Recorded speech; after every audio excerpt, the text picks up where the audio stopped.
Sir, யார் பரிதாபத்துக்குரியவங்க? Government ஆபீஸ்ல சில அதிகாரிகளால பாதிக்கப்படுகின்ற பெருவாரியான மக்களை பத்தி தான் பேச வந்திருக்கேன் சார். ஓகே. ஒருத்தர் என்ன பண்ணா, நேரா ஒரு தெருவோரமா போயிட்டு இருந்தான். தெருவோரமா போகும்போது ஒரு பொருள் கிடைச்சு சார். என்னடான்னு சொல்லிட்டு எடுத்து பார்த்தாங்க, ஒரு அழகான விளக்கு. விளக்கு முழுக்க தூசு.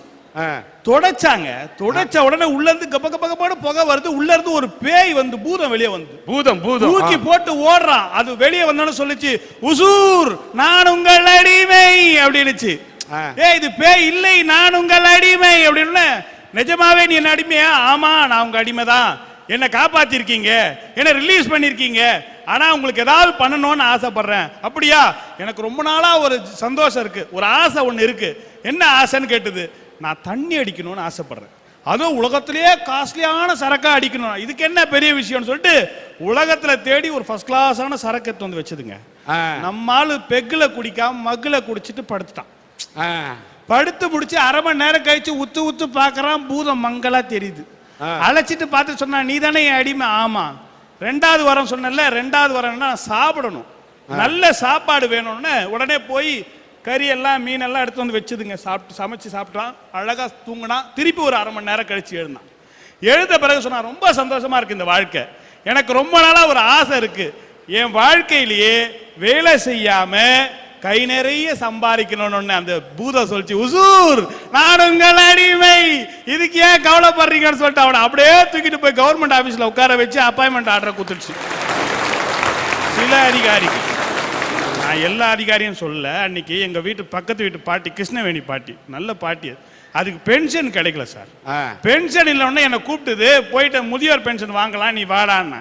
சரி பென்ஷன் கூப்பிட்டுதான்னு சொல்லிட்டு என்னோட குட்டி பையனையும் கூப்பிட்டு போனுங்க.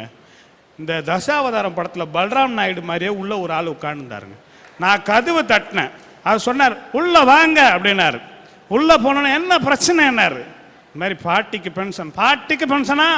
உங்க பேருன்னாரு. அந்த கேள்வி சொல்லிட்டு, என் பேரு மிஸ்ஸஸ் கிருஷ்ணவேணி, நான் கேட்கிற கேள்வியை டம்ளர் தண்ணியை குடிச்சு டேக் டேக் டேக்னு பதில் சொல்லுங்க அப்படின்னாரு. சரி என்ன அது கேளுங்க அந்த கேள்வி. உங்களுக்கு அத்தனை பிள்ளைங்க அப்படின்னாங்க. 2 புள்ள ஒரு பொண்ணு. 2 புள்ள ஒரு பொண்ணா? பெரிய பையன் என்ன பண்றான் அப்படின்னு. அவன் இந்த வெளிநாட்டு மோகத்துல ஃபாரின் போயிட்டாங்க. 2வது பிள்ளு அப்படின்னு அவன் வாத்தியாரா போயிட்டாங்க. 3வது ஒரு பொண்ணு சொன்னீங்க, அது எங்க அப்படின்னா, அது இந்த நாகரிக மோகத்துல போயிடுச்சுங்க. அப்படியா? அப்போ ఈ లైట్ హౌస్ யார்? நான் మీరు నేను ఈ లైట్ హౌస్ இது பக்கத்து வீட்டு குழந்தைங்க. அப்ப ఈ பில்லு ஆ பிள்ளைக்கு பிறந்த புல்லு அப்படின்னாங்க. சரி உடனே அவர் என்ன பண்ணார், 2 அசிஸ்டன்ட் கூப்பிட்டார். அப்பாராவ், நரசிம்மராவ், ராவோட ராவா சேர்ந்து கைவிட சுருக்கு போய் சுட்டுன்னு போடுங்க அப்படின்னா. எதுக்குன்னு கேட்டா, அந்த கேள்விக்கு 400 ரூபாய் பென்ஷனுங்க. அந்த ஆளு கேட்டாரு, மீரு எனக்கு 1000 ரூபாய் కట్టింగ్ చేస్తావు, నేను సైన్ పోటావు, నువ్వు ఇంటికి పో అంటారు. சைன் பெட்டாவு. என்னன்னா அவளை சொல்லிட்டு ஒரு 400 ரூபாய்க்கு 1000 ரூபாய் லஞ்சம் கேட்கிற சில அதிகாரிகளை நம்பி இருக்காங்க பாத்தீங்களா பொதுமக்கள். அவன் தான் பரிதாபத்திற்குரியவன். அதனாலதான் எங்களுடைய பழைய கவிஞன் ஒன்று பாடினா, எத்தனை காலம் தான் ஏமாற்றுவார் இந்த நாட்டிலே, சொந்த நாட்டிலே, நம் நாட்டிலே. இந்த அதிகாரிங்க இன்னும் எத்தனை காலம் தான் ஏமாற்றுவார் இந்த நாட்டிலே, சொந்த நாட்டிலே, நம் நாட்டிலே. இந்த அதிகாரிகளை நம்பி அரசு அலுவலகங்களை காத்திருக்கின்ற பொதுமக்கள் தான் உண்மையான அப்பாவி பரிதாபத்திற்குரியவர்கள் நான் சொல்ல வந்திருக்கேன். நீங்க சட்டம் போட்டிருக்காங்க, அதிகாரிகள் திட்டம் ஒன்று போட்டிருக்காங்க, அறிக்கை கொடுக்குறாங்க. வெறிநாய் கடிக்கு ரேஷன் கார்டு இருந்தா தான் வெறிநாய் கடிக்கு ரேபிஸ் ஊசி போடலான்னு சொல்லியிருக்கா, ஒரு ஆர்டர் போட்டிருக்காங்க. ரேபிப்பூர் இந்த ரேபிப்பூர் ஊசி வந்து ரேஷன் கார்டு இருந்தா தான் போட முடியும்ன்றான். எங்கேயாவது தெருநாய் போய், excuse me, you have ration card? Yes I have. வேல்னு பிடிக்கிற மாதிரியும் நெக்ஸ்ட் தெருவுக்கு போயிட்டு, excuse me gentleman, come here, you have ration card? Sorry I don't have. Okay you may கோன்னு ஏதாவது நாய் தெருநாய் எங்க யாரும் கேட்டிருக்கா? இந்த அரசு அதிகாரிகள் திட்டம் போறதுக்கு முன்னாடி தயவு செஞ்சு யோசிச்சு பாருங்க, நாய் கடிக்கு ரேஷன் கார்டுக்கு எந்த காலத்துல சம்பந்தம் இருந்திருக்கு? எல்லா அதிகாரிகளும் நான் குறை சொல்லலைங்க, ஒரு சில அதிகாரிகள் தான். நம்ம சம்பாதிக்கிறோம், சம்பாதிச்சா கடைசியில போய் வருமான வரித்துறை வந்து பிடிக்குது. ஒருத்தன் கோழி பண்ணை வச்சா சார், கோழி பண்ணை. கோழி பண்ணையில் என்ன சார் கிடைக்கும்? கோழி பண்ணை வந்து ஒருத்தன் வந்தான், ஒரு ஆபீசர் வந்தான், வந்து கேட்டாரு, கோழி எல்லாம் கொழு கொழுக்குதான் என்ன போடுறேன்னா.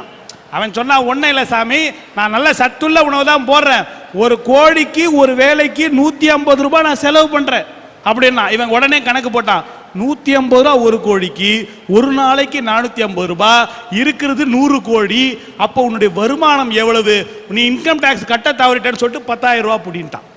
10,000 ரூபாய் டேக்ஸ் கட்டுன்ட்டான்.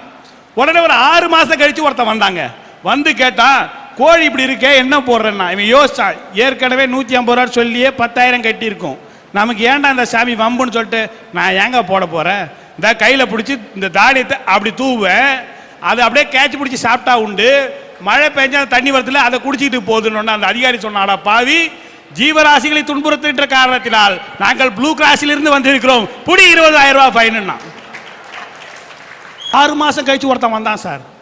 அவன் வந்து கேட்டான், கோழி இப்படி இருக்க என்ன போடுற, நீங்க யோசிச்சு பார்த்தா ஏற்கனவே 10, 20, 30 செலவு பண்ணியிருக்கோம். யோசிச்சுட்டு சொன்னா, நான் ஏன் சாமி போடுறேன், நான் எதுவுமே போடுறதில்ல, ஒரு கோழியை கூப்பிட்டு 10 ரூபா கையில குத்துருவா, அண்ணாச்சி கையில போய் அது வேண்டாம் ஆசை அறியப்பட்டது சாப்பிடுது, அதனாலதான் என் கோழி எல்லாம் இப்படி இருக்குன்றான். சார் அரசு வந்து நல்லதா சார் செய்யுது, அரசை வந்து நான் குறை சொல்லல. ஒருத்தர் செத்துட்டார், ஒருத்தர் ஒரு ஆபீசர் செத்துட்டார், செத்துட்டு எடுத்துட்டு போய் கல்லறையில் வச்சு புதைக்க எரிக்கிறாங்க. எரிக்கும் பொழுது எரிச்சிட்டாங்க, பையன் கொல்லி வச்சுட்டா, ஓடி வந்துட்டாங்க, எல்லாரும் வீட்டுக்கு வந்துட்டாங்க. அந்த வெட்டி அந்த தப்ப ஓடியாந்தாங்க வீட்டுக்கு. யோ நான் வந்து 25 வருஷம் சர்வீஸ் பண்ணியிருக்கேன், இது மாதிரி ஒரு படத்தை பார்க்கல, எல்லாமே இது வச்சு இந்த கையை மட்டும் விரைச்சிக்கிட்டு வெளியவே நிக்குதுன்னா. அந்த பையன் சொன்னா, சாரி சார் ஒரு விஷயம் நான் சொல்ல மறந்துட்டேன், எங்க அப்பா கவர்மெண்ட் ஆபீசர்னா. அது சொன்னா, டேய் இதை முதலே சொல்ல வேண்டியதான, கடகன்னு ஓடினாங்க, நெத்தியில இந்த 1 ரூபாய் இந்த பணத்து கையில குத்தோன்னு லபாக்குன்னு வாங்கி உள்ள மடிச்சுக்கிச்சு பாருங்க. இதுதாங்க இருக்கு, அரசு நல்ல திட்டங்களை தான் பண்ணுது சார். முல்லா வந்து ஒருத்தர் உடம்பு சரியில்லைன்னா முல்லாவிட்ட போயிட்டு அவர் என்ன சொன்னாரு, கோழி கொடுத்தாரு, சூப்பு வச்சு கொடுன்னு.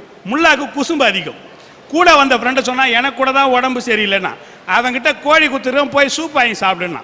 உடனே நேராக போனா, நான் முல்லாவின் நண்பர் வந்திருக்கிறேன், சூப்பு கொஞ்சம் கொடுங்கண்ணா, சூப்பு எடுத்து கொடுத்தான். இன்னொருத்த வந்தான், நான் முல்லாவுக்கு நண்பருக்கு நண்பர் வந்திருக்கேன், சூப்பு கொஞ்சம் கொடுங்கண்ணா, சூப்பு கொஞ்சம் கொடுத்தான். இதே மாதிரி முல்லாவுக்கு நண்பருக்கு நண்பருக்கு நண்பருக்கு நண்பருக்கு நண்பருக்கு நண்பருக்கு நண்பருக்கு நண்பருக்கு நண்பருக்கு நண்பருக்கு நண்பருக்கு நண்பருக்கு நண்பர் வந்தா, அந்த கோழி வாங்கிட்டு போனான் பத்தியா, அவன் பச்சை தண்ணியை தூக்கி கொடுத்தான்.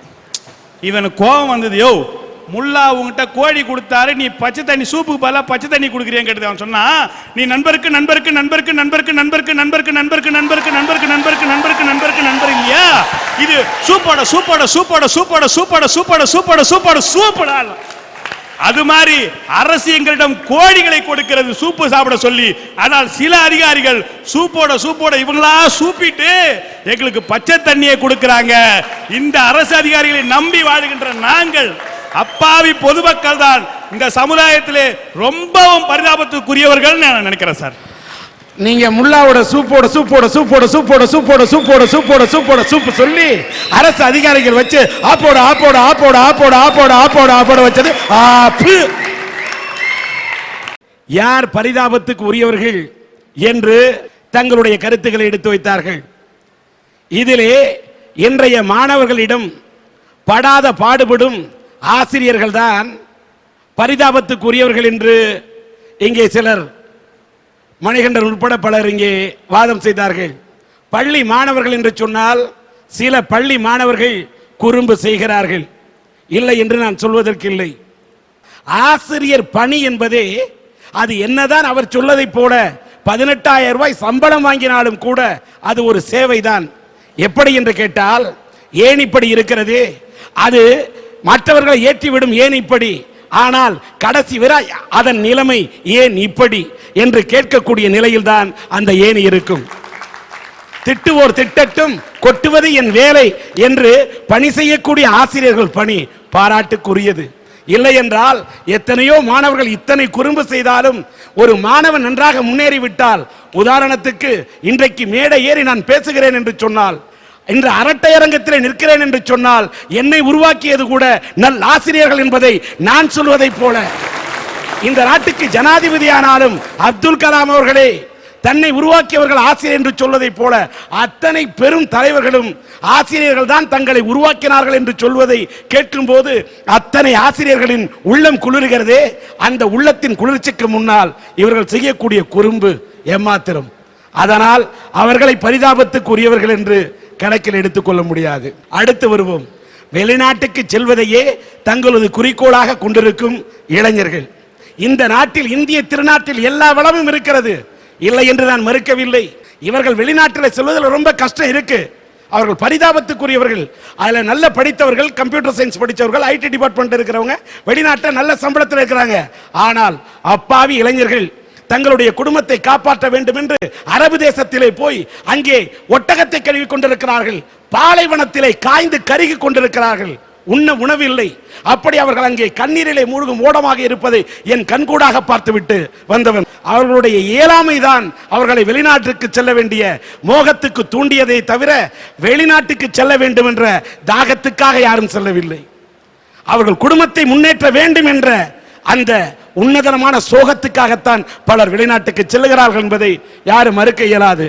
அடுத்து நாகரிக மோகத்தால், இந்த நாகரிக மோகத்தால் பண்பாட்டை இழந்து தவிக்கக்கூடிய பெண்கள் பரிதாபத்துக்குரியவர்கள் என்று இந்த இளம் தலையிலிருந்து தொடங்கி அத்தனை பேர் எடுத்து சொன்னார்கள். நான் என்ன சொல்றேன், இந்த நாகரிக மோகத்துக்கு காரணம் என்ன? பெண்கள் மட்டும்தான் நாகரிக மோகத்தோடு இருக்காங்களா சொல்லுங்க? பெண்கள் மட்டும்தான் சென்ட் போட்டுக்கிறாங்களா சொல்லுங்க? பெண்கள் மட்டும்தான் ஜீன்ஸ் போட்டுக்கிறாங்களா சொல்லுங்க? நம்ம தமிழ்நாட்டோட பண்பை, இந்திய நாட்டோட கலாச்சாரத்தை எத்தனை நாள் பண்டிகை கொண்டாடும் போது நம்ம வேட்டி கட்டுறோம்? எத்தனை பேர் நாம் கைத்தறி ஆடை அணிகிறோம்? இன்றைக்கு கைத்தறி துணியை மறந்து விட்டோம். யார் செய்த குற்றம்? மக்கள் சிந்தித்து பார்க்கணும். இந்த நாகரிக மோகம் என்பது ஆணுக்கும் இருக்கிறது, பெண்ணுக்கும் இருக்கிறது. இதுல ஆண் கெட்டால் அது சம்பவம், பெண் கெட்டால் சரித்திரம். ஆக ஒரு பெண்ணை நல்ல விதத்தில் வளர்க்க வேண்டும் என்பது நல்ல தாய் தந்தை நல்ல வளர்ப்பு முறையிலே வளர்க்க வேண்டும். ஆடை அலங்காரத்தில் மட்டும் நாகரிக மோகம் இல்லை. வளர்ப்பு முறையை மீறி பெத்த அப்பா அம்மா சொன்னா கூட சில பிள்ளைங்க கண்மூடித்தனமா இன்னைக்கு போறாங்க. அவங்களை எப்படி நம்ம காப்பாற்றுறது? விழிப்புணர்ச்சி கொண்டுதான் காப்பாற்ற வேண்டும். அதனால் இந்த நாகரிக மோகத்தால் பெண்கள் இப்படி தங்களுடைய வாழ்க்கையை இழக்கிறார்கள் என்று சொல்லும் போது அவர்கள் பரிதாபத்துக்குரியவர்கள் என்று சொன்னாலும் அவர்களுக்கு எடுத்து சொல்ல வேண்டிய விதத்தில் எடுத்து சொன்னால் அவர்களை கூட திரித்து விடலாம். நாலாவது, அரசு அலுவலகங்களில் பணி முடிக்க காத்து கிடக்கக்கூடிய, அவலமான நிலையில இருக்கக்கூடிய, அலைகழிக்கப்படக்கூடிய இந்த அப்பாவி மக்கள், பொதுமக்கள் பரிதாபத்துக்குரியவர்கள் என்பதை எல்லாம் பிடிச்சு அவங்க ஒவ்வொருத்தரும் புட்டி புட்டின்னு பிடிச்சாங்க. ஒரு அரசு மருத்துவமனையில் நான் ஜிஹெச்ல வரைக்கும் பார்த்துட்டேன். ஒரு செத்து போன பணம், அந்த பணத்தை வச்சுக்கிட்டே நீங்க வியாபாரம் பண்றீங்கன்னா, இந்த பணத்தை கொடுக்கணும்னா போஸ்ட்மார்ட்டம் பண்ண பணத்தை கொடுக்கிறதுக்கு எத்தனை நாள், எவ்வளவு மணி நேரம் அலக்கழிக்கிறாங்க. நான் கண்ணால பார்த்தவன். இந்த அப்பாவி மக்கள் அலக்கழிக்கப்படுகிறார்கள். ஒரு விதவை பென்ஷன் வாங்கணும்னாலும் சரி, இல்ல ஒரு முதியோர் பென்ஷன் வாங்கணும்னாலும் சரி, போனா முதியோர்னாலும் சரி, அது வயசானவர்களை போய் பெருசு இப்படிலாம் சில அதிகாரி பேசுறாங்க. ஏன் இந்த நிலைமை? வெளிநாட்டுல எல்லாம் கடமையை மாத்தி செய்யறதுக்கு தான் லஞ்சம் கொடுக்கணும். ஆனா இந்தியாவில் மட்டும்தான் கடமையை செய்யறதுக்கே லஞ்சம் கொடுக்கணும். இந்த அதிகாரிகள் என்பவர்கள் யார்? அந்நிய தேசத்திலிருந்து வந்த அந்நியனா? இல்லை, இந்த பொதுமக்களில் வாழக்கூடிய ஒருவர். என்ன காரணம்? அரசு வேலைக்கு போனா இவ்வளவு சம்பாதிக்கலாம். எப்படி சம்பாதிக்கலாம்? சைடுல சம்பாதிக்கிறாங்க. என்ன காரணம்? ரைட் இன்ஃபர்மேஷன் ஆக்ட்ன்றாங்க, தகவல் அறியும் சட்டம். எத்தனை பேர் தகவல் அறிவதிலே உங்கள் ஆர்வத்தை காட்டுகிறீர்கள்? 10 ரூபாய் செலவு பண்ண தகவல் அறியலாம், அறிய தயாரா இல்ல. இன்னைக்கு சென்ட்ரல் கவர்மெண்ட்ல சிபிஐல இருந்து யாராவது தவறு பண்ணாக்கா நீங்க எஸ்எம்எஸ் நம்பர் கொடுத்து எஸ்எம்எஸ் பண்ணுங்கன்னு சொல்றாங்க. யார் எஸ்எம்எஸ் பண்ண தயாரா இருக்கிறீங்க? ஆட்டம் பாட்டம். அதுல யாருக்காவது எஸ்எம்எஸ் பண்ணுனா ஒவ்வொரு நடிகர் நடிகைக்கும் எஸ்எம்எஸ் செய்ய துடிக்கக்கூடிய உங்கள் கரங்கள் யாரு தவறு பண்றாங்கங்கறத கேட்டு சிபிஐக்கு எஸ்எம்எஸ் பண்ண சொன்னா யாரு தயாரா இருக்கீங்க? ஃப்ரீயா. அந்த எஸ்எம்எஸ்க்கு காசு கொடுக்கணும். அந்த மாதிரி தொலைக்காட்சி நிகழ்ச்சிக்கு காசையும் கொடுக்குறீங்க, உங்க மனசையும் கொடுக்குறீங்க. ஆனா என் பொது விஷயத்துல உங்களுக்கு குரல் கொடுக்க என்ன இல்ல? மக்களுக்கு உணர்வு வேணும். லஞ்சம் கொடுக்கிறோம்னா யாரு கொடுக்கிறது? லஞ்சம் வாங்குற அதிகாரி மேல குற்றன்றீங்க, நான் ஒத்துக்க மாட்டேன். அந்த அரசு அலுவலகத்துக்கு போனா பணம் படைத்தவன் 500 கொடுக்கலாமா, 5000 கொடுக்கலாம், சீக்கிரம் வேலை முடியணும். இடையில இருக்கிற 500 கொடுக்கலாமா, 50 ரூபா கொடுக்கலாமா? ஆக மேல் மட்டமும் கொடுக்க தயாரா இருக்கீங்க, கீழ் மட்டமும் கொடுக்க தயாரா இருக்கிறீங்க, நடுமட்டமும் கொடுக்குறீங்க. கொடுக்க முடியாதவனுக்கு வைக்கிறான் அதிகாரி ஆப்பு. என்ன காரணம்? நீங்க கொடுக்கறதுனால அவங்க வாங்குறாங்க. கொடுக்கறத நிறுத்தணும். ஏன்னா உங்களுக்கு சுலபமா வேலை முடியணும். நான் இதை சொல்றேன்னு வருத்தப்படாதீங்க. மக்கள் சிந்திக்கணும். இதுக்கெல்லாம் என்ன தெரியுமா காரணம்? இந்திய அரசு சுதந்திரம் அடைந்து விட்டது. வெள்ளைக்காரர்கள் இந்த நாட்டை விட்டு போய்விட்டார்கள். ஆனால் வெள்ளைக்காரனுடைய சட்டம் இன்னும் இந்த நாட்டை விட்டு செல்லவில்லை. எப்படின்னு கேட்டா, அவர் Indian constitution is based with the unwritten constitution of the Britain. பிரிட்டனுடைய வெள்ளைக்காரனுடைய அரசியல் சட்டம் எழுதப்படாத அரசியல் சட்டம். இந்தியருடைய அரசியல் சட்டம் எழுதப்பட்ட அரசியல் சட்டம். இந்த எழுதப்பட்ட அரசியல் சட்டம் இங்கிலாந்தில் எழுதப்படாத அரசியல் சட்டத்தை அடிப்படையாக கொண்டு எழுதப்பட்டது. அந்த சட்டங்களில் வர வேண்டும் மாற்றம். அப்படி அரசியல் சட்டத்திலேயே சில மாற்றங்கள் வந்தால் மட்டும்தான் இந்த கொள்ளையடிக்கக்கூடிய ஆட்டம் போடக்கூடிய அதிகாரிகள், அப்படி ஒரு மாற்றம் வருகின்ற வரையில் இந்த அப்பாவி மக்கள், அரசு அலுவலகங்களில் அலைகழிக்கப்படக்கூடிய மக்கள், அப்பாவி மக்கள் பரிதாபத்துக்குரியவர்கள். அவர்களுக்கு நான் கண்ணீர் வெடிக்கிறேன். இதுக்கெல்லாம் கூட சட்டம் போட்டா மாத்திடலாங்க. ஆனா சட்டம் போட்டாலும் சரி, சட்டம் போட்டாலும் சரி, மாற்ற முடியாத பரிதாபத்துக்குரியவர்கள் யார் தெரியுமா? முதியோர் இல்லங்களில் முடங்கி கிடக்கும் பெற்றவர்கள் தான். எல்லா முதியவர்களும் முதியோர் இல்லத்துக்கு அனுப்பப்படுறாங்களா? எனக்கு ஒரே ஒரு காரணம், தப்பா எடுத்துக்காதீங்க. எல்லா ஆண்களுக்கும் இதயம் இருக்கிறது, சில ஆண்களுக்கு இதயம் இல்லாமல் இருக்கலாம்.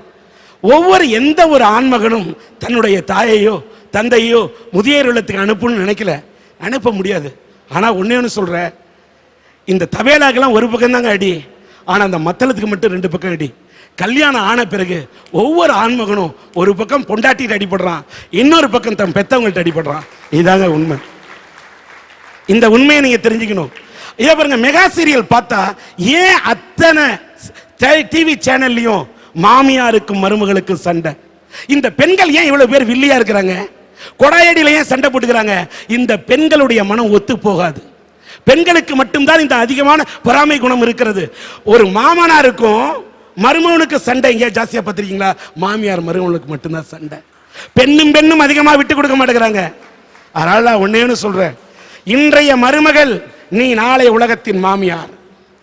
இன்னைக்கு உன்னுடைய மாமியார் நீ முதியோர் இல்லத்துக்கு அனுப்பிச்சினா, நாளைக்கு ஒன்ன முதியோர் இல்லத்துக்கு அனுப்புறதுக்கு உனக்கு ஒரு மருமக வருவா. காலம் ஒரு சக்கரம். இதை மட்டும் பெண்கள் உணரணும். வயசாயிட்டா தொணன்னு பேசுறாங்கன்னு ஏன் பேச மாட்டாங்க? நீ பிள்ளையா இருந்தப்போ உனக்கு பேசவே தெரியாத, பேச தெரியாத உனக்கு பேச கத்து கொடுத்தது அப்பன்னு ஆத்தாதான? சின்ன வயசுல உனக்கு மூக்கு விழுனப்ப மூக்க தொடச்சு விடுறதுக்கு மட்டும் அப்பா அம்மா வேணும். உனக்கு சின்ன வயசுல நீ 2க்கு போயிட்டீனா 1க்கு போயிட்டா உனக்கு கழுவி விடுறதுக்கு கூட தெரியாத, உனக்கு கழுவி விடுறதுக்கு நாங்க சின்ன வயசுல அப்பா அம்மா வேணும். பெரிய வயசுல தள்ளாத வயசுல அவங்க போனா அவங்களோட வயித்தை கழுவுறதுக்கு கூட உன்னால முடியலன்னு நீ அவங்கள முதியோர் இல்லத்துக்கு அனுப்புறிய நியாயமா? உன் கண்ணு கோளாறு வந்தா கண்ணுக்கு கண்ணாடி போட்டுக்கிற, தலை நிறைச்சா தலைக்கு டை போட்டுக்கிற, எல்லாத்துக்கும் நீ சரி பண்ணிக்கிற.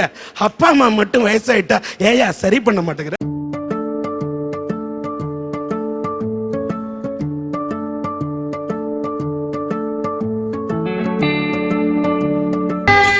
படைச்ச பிரம்மாவை யாரையா பாத்தீங்க? பெத்தெடுத்த அம்மாவை தான் பார்த்திருக்கீங்க. பெத்த தாய் இல்லாம யார் பிறக்க முடியும்? வாய் இல்லாம பேச முடியுமா? தாய் இல்லாம பிறக்க முடியுமா? தந்தை இல்லாம இந்த உலகத்தை பார்க்க முடியுமா? படைச்சவ அம்மா, அவளை நினைக்காதீங்கப்பா சும்மா. அதனால முதியோர் இல்லங்களில் இருக்கக்கூடிய அந்த பெற்றோர்கள், முடங்கி கிடக்கும் பெரியவர்கள் தான் பரிதாபத்துக்குரியவர்கள். இப்படி 10 மாசம் உன்னை சுமப்பதற்கு காரணமாக தாய் தந்தைய நீ எட்டி உழைச்சதெல்லாம் தாங்கினவங்களை, அவங்களுடைய வயசான காலத்தில் அவங்களை வச்சு தாங்காம அவங்கள முதியோர் உள்ளங்களில் கொண்டு சேர்க்காதீர்கள். அவர்கள் தான் பரிதாபத்துக்குரியவர்கள் என்று இந்த தீர்ப்பை கூறி விடைபெறுகிறேன். நன்றி, வணக்கம்.